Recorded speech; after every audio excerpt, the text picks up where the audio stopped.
How is what you're developing different than what's happening in the Amazon Go stores? Thank you for having me here today. So what we are doing differently in our space here is that how can we make it affordable to everybody, every retailer out there? It doesn't not have to be a golden ceiling, gold-plated ceiling expensive. It has to be something that people can afford, and existing camera can be used. Existing camera in the stores, like CCTV cameras, can be leveraged instead of having to deploy some new technology. So our approach and our pursuit is to make it affordable, and that's what we are going after. So explain that a little bit more. Tim earlier said that you were using Internet of Things, artificial intelligence. How does the technology actually work here for the cashierless experience?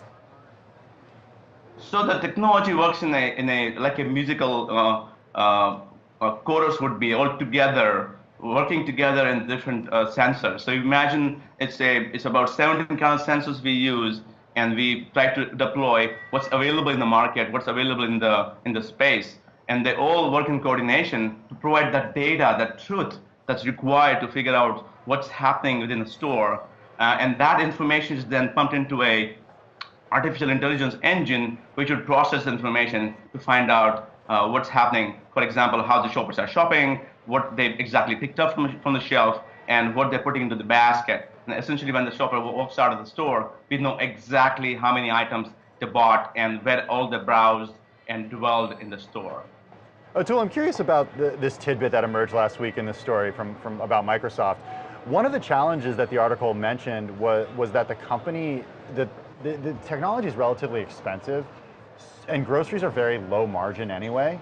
So one thing that has to happen is the technology has to get cheap enough where it would make sense for these companies to then, really for lack of a better term, eliminate the cashiers from the equation. I'm having trouble reconciling that because it costs so much to employ people, and if this truly does remove those jobs from the equation, then even if it were expensive technology, it really wouldn't take that long for it to pay off.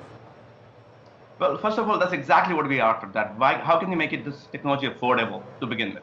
And we already are on the path, and we are succeeding pretty well to be able to use existing sensors and make it much, much cheaper than what's out there in other alternatives. At the same time, this is not about elimination of jobs, but creation of new jobs, in fact. The thing about it, instead of the shoppers going to a non-physical store, like an e-tailer, you rather want to have them come into the store and have business available. And the people who are on the checkout counter, they can be better using their time helping a customer just fit inside the store, and they actually are having trouble finding a product of the choice. So they rather want to get off from there and help out customers, and checkout be automated. So essentially, we are trying to add a new segment to the market. Imagine that I am a office goer, and I got 15 minutes from my lunchtime, and my next meeting in 15 minutes.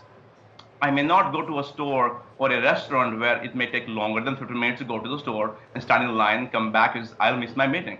So I'd rather go to a place where I can go grab my sandwich or grab my grocery in my 5 minutes and come back. So now I'm a new customer for that store. I never was a customer because I never had time. But now with this new technology, there's a new segment opening up for them. So it's about opening a new segment more than reducing your cost in the space. But the people in the checkout line can be used for augmenting the store experience rather. So in addition to sort of speeding up the time that it takes for someone to pick something up, buy their groceries, Amazon has cited customer data as one of the advantages of having this technology in Amazon Go stores, understanding how customers are shopping in person, tying that to their Amazon account as well.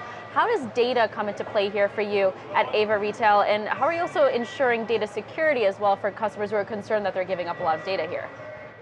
Absolutely. So there are two parts. One is that the technology we use here would give retailer a lot of insights into shopper behavior and what products they should be carrying in the store. The right product mix, the right experience, all that will come out of the data that we capture. So we have this full stack solution that has lots of back-end interfaces to figure out how shoppers shop, to what kind of products they should carry, and what CPGs are doing better, and how should they provide data back to the manufacturer. Now, having talked about that, we are very conscious about data security as well as privacy. The data you talked about here are all anonymous shopper information to begin with.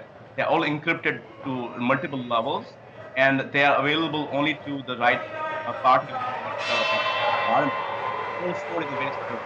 Now, having said that, privacy is the next part where how can we make sure that the customer is comfortable in the shopping environment. And we are complying with GDPR. So if the customer says, I do not want this data to be exist in your portal anymore, we have ways to remove that data altogether for each customer to complain about that or they want it removed.